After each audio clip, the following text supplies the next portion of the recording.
తీసుకునేటటువంటి కార్యక్రమాలు నిర్ణయాలు ఎన్నో అత్యంత సమస్యాత్మకమైనటువంటి వర్గీకరణను ఏ ఒక్కరికి ఇబ్బంది లేకుండా వర్గీకరణ సమస్య పరిష్కారానికి బాధలు వేసి దళిత సమాజానికి సాంఘిక న్యాయం చేసినటువంటి ఘనత నారా చంద్రబాబు నాయుడు గారికి తెలియజేసుకుంటా ఉన్నాను.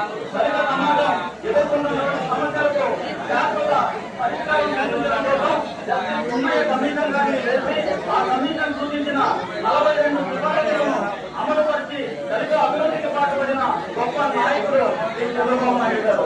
పేద దళిత విద్యార్థులకు అంబేద్కర్ విదేశీ విద్యాలయ కార్యక్రమం రూపొందించి దళిత విద్యార్థుల విదేశీ విద్యలను సాకారం చేసేటటువంటి వ్యక్తి గౌరవ ముఖ్యమంత్రి చంద్రబాబు నాయుడు గారు.